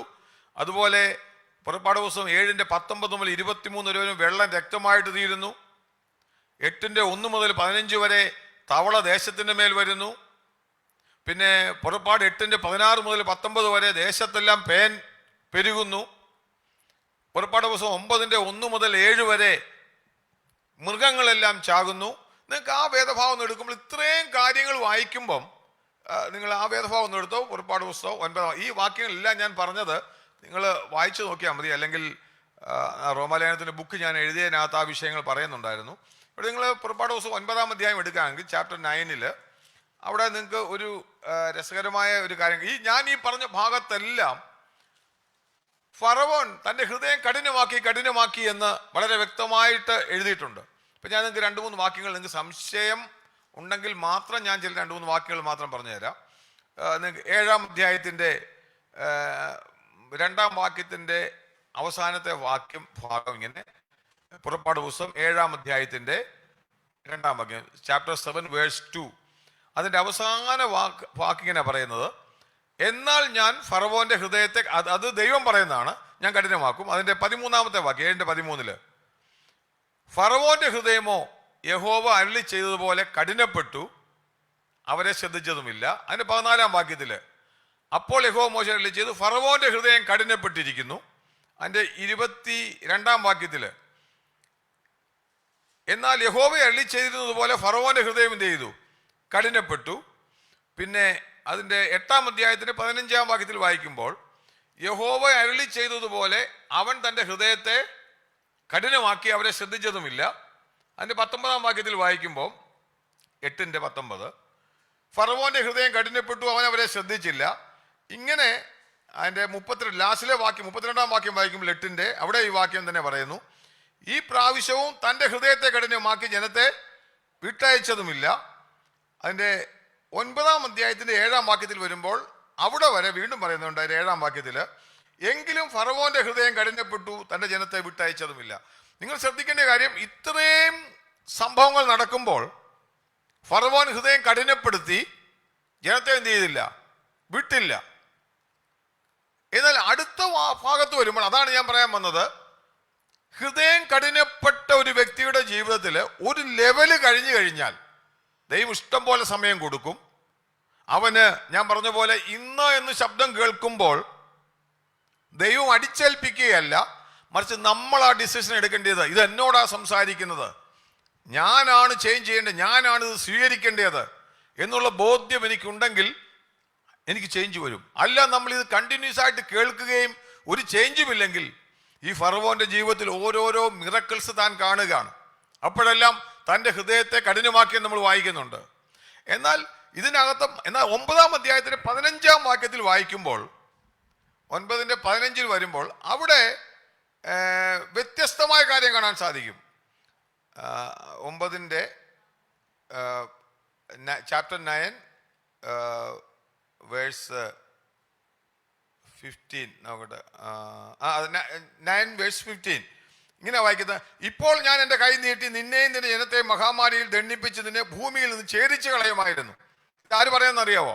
ഇത്രയും സമയം ഇത്രയും അത്ഭുതങ്ങൾ നടന്നിട്ടും ഹൃദയം കഠിനമാക്കിയ ഫറവോനോട് മോശയിൽ കൂടെ ദൈവത്തിന്റെ ആത്മാവ് പറഞ്ഞു പറയുകയാണ്, ഇത്രയും സമയം ഞാൻ നിനക്ക് തന്നു, ഇനി എൻ്റെ നീതി എന്ന് പറയുന്നത് എന്നാണെന്നറിയാമോ? നിന്നെ എനിക്ക് ഛേദിച്ച് കളയാം. എന്താ പറയുന്നത്? ഇപ്പോൾ ഞാൻ കൈനീട്ടി എന്ത് ചെയ്യാം? നിന്നെയും നിന്റെ ജനത്തെയും മഹാമാരിയിൽ ദണ്ഡിപ്പിച്ച് നിന്നെ ഭൂമിയിൽ നിന്ന് ഛേദിച്ച് കളയുമായിരുന്നു. അടുത്ത വാക്യം ഇതിനകത്ത് പ്രധാനം. വേഴ്സ് 16 എന്താ പറയുന്നറിയാവോ? അവിടെ കഠിനപ്പെട്ട് ഛേദിച്ച് കളയേണ്ട ഫറവോനോട് പറയുക, എങ്കിലും എൻ്റെ ശക്തി നിന്നെ കാണിക്കേണ്ടതിനും എൻ്റെ നാമം സർവ്വഭൂമിയിൽ പ്രസ്താവിക്കപ്പെടേണ്ടതിനും ഞാൻ നിന്നെ നിർത്തിയിരിക്കുന്നു. ഈ ഞാൻ പറഞ്ഞ ഹൃദയം കഠിനപ്പെട്ട ഒരു ലെവല് കഴിഞ്ഞാൽ പിന്നെ ദൈവം എന്താ ചെയ്യുന്നതെന്നറിയാവോ? It is under God's judgement. ദൈവത്തിന് വേണമെങ്കിൽ അവനെ ഡിസ്ട്രോയ് ചെയ്യാം. That is the righteousness of God. ദൈവത്തിന്റെ നീതി അവനെ വേണമെങ്കിൽ നശിപ്പിക്കാമെന്ന്. കാര്യം ദൈവം ഇഷ്ടം പോലെ സാവകാശം അവന് കൊടുത്തു. പക്ഷെ ഇവിടെ നമ്മൾ ഫറവോന്റെ ജീവിതത്തിൽ പറയുകയാണ്, എന്നിട്ട് ദൈവം എന്ത് ചെയ്തില്ല? നശിപ്പിച്ചില്ല അവനെ. എന്തിനാന്ന് വെച്ചാൽ ദൈവം പറയുകയാണ്, it is now my choice. ഞാൻ അവനെ നിർത്തിയിരിക്കുക. I want to show my strength in him. അങ്ങനെ നമ്മൾ വായിക്കുന്നത് അതിന്റെ 16-ാം വാക്യം പറയുന്നത്, എൻ്റെ ശക്തി നിന്നെ കാണിക്കേണ്ടതിനും എൻ്റെ ഈ ഫറവോന് ഹൃദയം കഠിനമാക്കിയ ഫറവോനിൽ കൂടെ ദൈവത്തിന് ജനത്തെ ദൈവത്തിന്റെ ശക്തിയും ദൈവത്തിന്റെ നാമം പ്രസിദ്ധമാക്കാൻ പറ്റും. അതിനാന്ന് ചോദിച്ചു കഴിഞ്ഞാൽ ഫറവോൻ നല്ലവനായതുകൊണ്ടല്ല, ദൈവത്തിന്റെ നീതി, ശരിയായ നീതി വെളിപ്പെട്ട് കഴിയുമ്പോൾ ലോകമനുഷ്യർ നോക്കിയിട്ട് പറയും, ഇവൻ ദൈവത്തെ വിട്ടുപോയത് കൊണ്ട് ഇതാണ് ദൈവത്തിന്റെ കരമെന്ന് പറയത്തക്ക നിലയിൽ ദൈവം പ്രവർത്തിക്കുമെന്നാണ് പറഞ്ഞത്. ഞാൻ പറഞ്ഞത് നിങ്ങൾക്ക് മനസ്സിലായി ഞാൻ വിശ്വസിക്കുക. അതിനുശേഷം ചെയ്യുന്നൊരു കാര്യം എന്ന് വെച്ച് കഴിഞ്ഞാൽ, നമ്മൾ വായിച്ചു കഴിയുമ്പോൾ ദൈവം ഫറവോന്റെ ഹൃദയത്തെ കഠിനമാക്കിയത് പിന്നീട് നമ്മൾ വായിക്കുന്നത്. നിങ്ങൾ വായിച്ച അതിൻ്റെ 10-ാം അധ്യായം എടുത്ത് 10-ാം അധ്യായം വായിക്കുമ്പോൾ അതിൻ്റെ 20-ാം വാക്യം ഒന്ന് വെച്ചാൽ 10:21 വായിക്കുമ്പോൾ അവിടെ കാണാൻ സാധിക്കും. നിങ്ങൾ ഈ ശ്രദ്ധിച്ചു. ഇപ്പൊ ഇനിയും വായിക്കുമ്പോൾ ഫറവോൻ ഹൃദയം കഠിനമാക്കിയെന്നല്ല, 20-ാം വാക്യം വന്ന് യഹോവ ഫറവോന്റെ ഹൃദയത്തെ കഠിനമാക്കി. ഇപ്പോഴെന്ത് ചെയ്തു? നേരെ തിരിഞ്ഞു. അതിന്റെ കാര്യം ഒന്നറിയാമോ? ഈ ഫറവോൻ ഇപ്പോൾ 100% ദൈവത്തിന്റെ നീതിയുടെ കീഴിലാണ്. എപ്പോഴും വേണമെങ്കിൽ ദൈവത്തിന് എന്തും ചെയ്യാം. കാര്യം അവന് കൊടുത്തിരുന്ന ടൈം, ദൈവത്തിന്റെ ആത്മാവ് എപ്പോഴും വാദിച്ചുകൊണ്ടിരിക്കുകയില്ലെന്ന് പറയുന്നതിന്റെ കാരണം അതാ. അതിന്റെ കീഴിൽ വന്നപ്പോൾ ദൈവം എന്ത് ചെയ്തു? ഫറവോന്റെ ഹൃദയത്തെ ഇപ്പൊ കഠിനമാക്കാൻ തുടങ്ങി. ഞാൻ പറഞ്ഞതിന്റെ ചുരുക്കം ഞാൻ അടുത്ത ക്ലാസ്സിൽ ബാക്കി പറയാം. ഫറവോന്റെ ഹൃദയത്തെ ഞാൻ പറഞ്ഞ, നമുക്ക് ദൈവം നൽകുന്ന പല സാഹചര്യങ്ങളും നമ്മൾ ഇന്ന് എന്ന് പറഞ്ഞ് സ്വീകരിക്കുന്നില്ലെങ്കിൽ, നമ്മളുടെ ഹൃദയം കഠിനമാക്കി ദൈവത്തെ വിട്ട് നമ്മൾ പോകുമ്പോൾ ദൈവത്തിന്റെ നീതിക്കകത്ത് പിന്നെ നമ്മൾ കടന്നു വന്നു കഴിഞ്ഞാൽ ഇറ്റ് ഈസ് ദൈവത്തിന്റെ ഇഷ്ടമാണ് എന്ത് ചെയ്യേണ്ടത്. ആ സമയത്ത് ആ വ്യക്തിയിൽ കൂടെ ദൈവനാമ മഹത്വത്തിനായിട്ട് ചിലപ്പം ദൈവത്തെ തള്ളിക്കളഞ്ഞ് ദൈവത്തെ സേവിച്ചെന്ന് വ്യക്തി ദൈവത്തെ തള്ളിക്കളഞ്ഞ് തോന്നിവാസം ജീവിച്ചെന്ന് വിചാരിക്കുക. ദൈവത്തിന് എക്സ്റ്റെൻഡ് ചെയ്ത് കൊടുക്കാൻ ടൈം. പക്ഷേ അവന്റെ ജീവിതത്തിൽ വരുന്ന ചില പ്രതിസന്ധികളും പ്രശ്നങ്ങളും തകർന്നു പോകുമ്പോൾ മറ്റുള്ളവർ മനസ്സിലാക്കും. അതെന്നെ നമുക്കറിയാം. നമ്മൾ അപ്പോസ്തല പ്രവൃത്തി 12-ാം അധ്യായത്തിൽ വായിക്കുമ്പോഴാ രാജാവ് എന്ത് ചെയ്തു. ആ രാജാവ് നമുക്കറിയാവുന്ന വേദഭാവമാണല്ലോ. ദൈവത്തിന്റെ നീതി പ്രവർത്തിക്കുമ്പോൾ അവൻ യാക്കോബിനെ കൊന്നു. അവിടെയൊക്കെ വായിച്ച് അവസാനം വരുമ്പോൾ ഹെരോദാവ്, നിങ്ങൾക്ക് അറിയാതെ വാക്യൊന്നും എടുത്തോ, അപ്പോസ്തല പ്രവൃത്തി 12-ാം അധ്യായത്തിൽ വായിക്കുമ്പോൾ 12-ാം അധ്യായത്തിന്റെ അവസാന ഭാഗത്ത് ഇവൻ യാക്കോബിനെ കൊന്നു. പത്രോസിനെയൊക്കെ നമ്മൾ വായിക്കുന്നുണ്ട്. പത്രോസിനെയൊക്കെ എന്ത് ചെയ്തു, തടവിലാക്കി. അപ്പോസ്തല പ്രവൃത്തി ആക്ട്സ് ചാപ്റ്റർ 12 ഹെരോദ രാജാവ്. പക്ഷെ അവിടെ ദൈവത്തിന്റെ ഒരു നീതി വായിക്കുന്നുണ്ട്. അതിന്റെ 21-ാം വാക്യത്തിൽ വായിക്കുമ്പോൾ 12-21 ഞാൻ വായിച്ച് അവസാനിപ്പിക്കാം. 21 ഇങ്ങനെ വായിക്കുന്നത്: നിശ്ചയിച്ച ദിവസത്തിൽ ഹെരോദ രാജാവ് വസ്ത്രം ധരിച്ച് രാജാസനത്തിൽ ഇരുന്ന് അവരോട് പ്രസംഗം കഴിച്ചു. ഇത് മനുഷ്യന്റെ ശബ്ദമല്ല, ഒരു ദേവന്റെ ശബ്ദം അത്രയെന്ന് ജനം ആർത്തു. അടുത്ത വാക്യം എന്നറിയാവോ? അവൻ ദൈവത്തിന് മഹത്വം കൊടുക്കായികയാൽ കർത്താവിന്റെ ദൂതൻ ഉടനെ അവനെ അടിച്ചു. അവൻ പുഴുക്കൾക്കിരയായി പ്രാണനെ വിട്ടു. അടുത്ത വാക്യം എന്നറിയാവോ? എന്നാൽ ദൈവവചനം മേൽക്കുമേൽ പരന്നുകൊണ്ടിരുന്നു. ഞാൻ പറഞ്ഞതിന്റെ അർത്ഥം, ദൈവത്തിന്റെ ആ ഒരു വ്യക്തിക്ക് കൊടുക്കുന്ന സമയമുണ്ട്. അത് കഴിഞ്ഞു കഴിഞ്ഞാൽ പിന്നെ he can go as he like. പക്ഷെ ദൈവം മറ്റുള്ളവർക്ക് പാഠമാകേണ്ടതിന് അവനെ ചില സമയങ്ങളിൽ, അത് ദൈവത്തിന്റെ നീതിയാ. അതാ നമ്മൾ വായിച്ചത്. നീതി എനിക്ക് ഫറവോനോട് എനിക്ക് എന്ത് ചെയ്തു, കരുണ തോന്നണമെന്നുള്ളവനോട് എനിക്ക് കരുണ തോന്നും. കഠിനനാക്കേണ്ടി ഞാൻ കഠിനനാക്കും. കാരണം എന്താ, ഒരിക്കൽ അവൻ ജഡ്ജ്മെന്റിലായി കഴിഞ്ഞാൽ അവന് ടൈം നീട്ടി കൊടുക്കുന്നത് ദൈവത്തിന്റെ ഗ്രേസ് ആണ്. ഓൺ ദ സ്പോട്ടിൽ വേണമെങ്കിൽ, അവിടെ നമ്മൾ വായിച്ചത് ഫറവോനെ കൊന്നേച്ച് ഇസ്രായേൽ മക്കളെ എന്ത് ചെയ്യായിരുന്നു, ദൈവത്തിന് മോചിപ്പിക്കാമായിരുന്നു. പക്ഷെ ഫറവോനെ നിർത്തിക്കൊണ്ട് ദൈവം അവിടെ വലിയൊരു ശുശ്രൂഷ ചെയ്യുന്ന വെച്ച് കഴിഞ്ഞാൽ, ആ ദേശത്തെ നമ്മൾ വായിക്കുന്നുണ്ട്, ഇസ്രായേൽ മക്കൾ ചെങ്കടൽ കടക്കുമ്പോൾ അവിടെ ഒരു ഭാഗം ഇങ്ങനെ എഴുതുന്നുണ്ട്, ആ ദേശത്തെ ജനത്തിന്റെ എല്ലാം ഉള്ളിൽ വലിയൊരു ഭയം തട്ടി. കാര്യം ഇസ്രായേൽ മക്കളുടെ പുറപ്പാട് ദൈവനാമ മഹത്വത്തിനായി തീർന്നു. ഞാനത് പറഞ്ഞ് ഇന്ന് രാത്രികാലം അവസാനിപ്പിക്കുക. ഞാൻ പറഞ്ഞതിന് ചുരുക്കം എന്താണെന്ന് ചോദിച്ചു കഴിഞ്ഞാൽ, എനിക്ക് സമയമില്ല, അടുത്ത ദിവസം നമ്മൾ ഇസ്രായേൽ മക്കളുടെ ചരിത്രത്തിൽ ദൈവം കഠിനമാക്കിയത് അടുത്ത ക്ലാസ്സിൽ നമുക്ക് പഠിക്കാം. ഞാൻ പറഞ്ഞതിന് ചുരുക്കം എന്താണെന്ന് ചോദിച്ചു കഴിഞ്ഞാൽ, ഹൃദയം കഠിനപ്പെടുന്ന അവസരങ്ങൾ നമ്മുടെ ജീവിതത്തിൽ വന്നു കഴിഞ്ഞാൽ നമ്മൾ അറിയാതെ ഡിസീറ്റ്ഫുൾ ഓഫ് സിൻ, പാപത്തിന്റെ ചതിയിൽ നമ്മൾ അകപ്പെട്ടു പോകും. പിന്നീട് നമ്മൾ ഒരു ലെവൽ കഴിഞ്ഞു കഴിഞ്ഞാൽ പിന്നെ നമുക്കൊന്നും മനസ്സിലാകത്തില്ല. We are going deep and deep into the sin. പിന്നെ ഒരു പ്രശ്നം എന്ന് വെച്ച് കഴിഞ്ഞാൽ, ദൈവത്തിന്റെ ഗ്രേസ് കൊണ്ട് നമ്മൾ കടന്നു പോകാം. എന്നാൽ ചില സമയത്ത് ദൈവം തന്റെ നീതി പ്രവർത്തിക്കുമ്പോൾ മറ്റുള്ളവർ നോക്കി ഭയപ്പെടുവാൻ, ദൈവനാമം മഹത്വപ്പെടുവാനും ഇടയാകും. അതുകൊണ്ട് ഞാൻ പറഞ്ഞ ചുരുക്കം ഇതാണ്. ഇന്ന് രാത്രികാലം ദൈവം നമുക്ക് സമയം തരുന്നത്. ഞാൻ ആ വിഷയത്തിന്റെ ഒരു വാക്യത്തിലേക്ക് കടക്കാൻ പറ്റുള്ളൂ. എങ്കിലും ഞാൻ പറഞ്ഞതിന്റെ ചുരുക്കം, നമുക്കും ദൈവത്തിന്റെ ആത്മാവ് നമ്മളോടും വ്യക്തമായി സംസാരിക്കുന്ന കാര്യം എന്താണെന്ന് ചോദിച്ചു കഴിഞ്ഞാൽ, പരിശുദ്ധാത്മാവ് നമ്മോട് അരുളി ചെയ്യുന്നത്, ഇന്ന് നിങ്ങൾ അവന്റെ ശബ്ദം കേൾക്കുന്നുവെങ്കിൽ, നമ്മൾ കേട്ട ഫെലിക്സിനെ പോലെ പാപത്തെക്കുറിച്ചും നീതിയെക്കുറിച്ചും ന്യായവിധിയെക്കുറിച്ചുമുള്ള ബോധം, ഇന്ദ്രിയജയത്തെക്കുറിച്ചുള്ള വചനം അവൻ കേട്ടപ്പോൾ ഭയപരവശനായെങ്കിലും അവൻ മാറ്റിവെക്കാമെന്ന് പറഞ്ഞ് അവന്റെ ജീവിതം നഷ്ടപ്പെടുത്തി. ഫറവോന്റെ ജീവിതത്തിൽ നമ്മൾ കേട്ടതുപോലെ അവന് ദൈവത്തിന്റെ വാർണിങ്സ്, മുന്നറിയിപ്പുകൾ, മിറക്കിൾസ് കണ്ടതാ. എന്നാൽ അവൻ ആ ഭാഗം മാറ്റിവെച്ചത് കൊണ്ട് നമുക്കവിടെ കാണാൻ സാധിക്കും, അവനിലൂടെ ദൈവത്തിന്റെ കരം ഇടപെട്ടാൽ നമ്മൾ കാണുന്നു. നമ്മൾ ഇസ്രായേൽ മക്കളുടെ ചരിത്രം വായിക്കുമ്പോൾ ഇത് തന്നെ ഇസ്രായേൽ മക്കളുടെ ചരിത്രത്തിൽ കാണാൻ പറ്റും. നമുക്ക് അടുത്ത ദിവസം നമ്മളത് ചിന്തിക്കുമ്പോൾ നിങ്ങൾക്ക് മനസ്സിലാക്കാൻ സാധിക്കും. അവിടെ പറയുന്നൊരു വേദഭാഗമുണ്ട്. ആ വേദഭാഗം നമ്മൾ വായിച്ചു കഴിഞ്ഞാൽ ദൈവം ഇസ്രായേൽ മക്കളുടെ ഹൃദയം കഠിനമാക്കുന്നൊരു ഭാഗം നമ്മൾ വായിക്കുന്നുണ്ട്. ഇസ്രായേൽ മക്കളുടെ ഹൃദയത്തെ ദൈവം, അവർക്ക് കേൾക്കാൻ വയ്യാത്ത ചെവിയും കാണാൻ വയ്യാത്ത കണ്ണും ദൈവം ഇസ്രായേൽ മക്കൾക്ക് കൊടുത്തു എന്ന് പറയുന്നുണ്ട്. ആർക്കാണെന്നറിയാമോ? താൻ തെരഞ്ഞെടുത്ത് പ്രോമിസ് ലാൻഡിലേക്ക് കൊണ്ടുപോയ ജനത്തെ അവര് ഹൃദയം കഠിനമാക്കിയപ്പോൾ അവരുടെ ജീവിതത്തിൽ സംഭവിച്ച കാര്യമാണ്. It is A warning. എബ്രായ വിശ്വാസികളോട് പറയുമ്പോൾ ഈ മുന്നറിയിപ്പ് നമുക്കും മുന്നറിയിപ്പാണ്. ഇന്ന് രാത്രികാലം നമുക്ക് ദൈവസന്നിധിയിൽ ഏൽപ്പിക്കാം. കർത്താവ് നമുക്ക് തരുന്ന സമയങ്ങളും സാഹചര്യങ്ങളും ഒക്കെ കർത്താവ് ഉദ്ദേശിക്കുന്ന ഒറ്റ കാര്യം, ഇന്ന് എന്ന് നമ്മളോട് പറയുമ്പോൾ നമ്മൾ ദൈവഹിതത്തിന് കീഴ്പ്പെട്ട് നമ്മളെ തന്നെ താഴ്ത്തി ഏൽപ്പിച്ച് മുമ്പോട്ട് പോകുവാൻ ദൈവം നമ്മളെ പറ്റി ആഗ്രഹിക്കുക. ഇന്ന് രാത്രിക്കാലം നമുക്ക് കണ്ണുകളെ അടയ്ക്കാം. എല്ലാവരും ഒരു നിമിഷം ദൈവസന്നിധിയിൽ പ്രാർത്ഥിച്ചാണ്. കർത്താവേ, ഞാൻ വചനം കേൾക്കുമ്പോൾ ഒരിക്കലും എന്നെ തന്നെ തള്ളിക്കളഞ്ഞ്, എന്നെ തന്നെ ദൈവവചനത്തിന് മുഖം തിരിച്ചു കളഞ്ഞ് പോകുന്ന വ്യക്തിയായി തീരരുത്. ഗോഡ് സോ ഗ്രേഷ്യസ്, അവൻ കൃപയുള്ള ദൈവമാ. He will give so many times, ഒത്തിരി സമയം നമ്മുടെ ജീവിതത്തിൽ തരും. പക്ഷേ നമ്മളെല്ലാം വെറും വിലയില്ലാത്തതായിട്ട് നമ്മൾ തള്ളിക്കളഞ്ഞു കഴിഞ്ഞാൽ ദൈവത്തിന് നീതിയുള്ള വിധിയുടെ സമയമുണ്ട്. സോ അത് എബ്രായ വിശ്വാസികളോട് പറയുമ്പോൾ, നിങ്ങളുടെ ഹൃദയ ജീവനുള്ള ദൈവത്തെ ത്യജിച്ചു കളയുന്ന ദുഷ്ടഹൃദയം നിങ്ങളിൽ ആർക്കും ഉണ്ടാകരുതെന്ന് നമ്മളോട് പറയുക. This is the same warning to us also. നമ്മളോടുമുള്ള ദൈവാത്മാവിന്റെ വാർണിംഗ്. നിരാത്രികാലം അതിനായിട്ട് ദൈവം നമ്മളെ സഹായിക്കട്ടെ. നമുക്ക് തുടർന്ന് പ്രാർത്ഥിക്കാൻ സമയം മുമ്പോട്ട് കടന്നു പോയല്ലോ. ബാക്കി കാര്യങ്ങൾ നമുക്ക് അടുത്ത ക്ലാസ്സിൽ നമുക്ക് കണ്ടിന്യൂ ചെയ്യാം. ദൈവം എല്ലാവരെയും അനുഗ്രഹിക്കട്ടെ.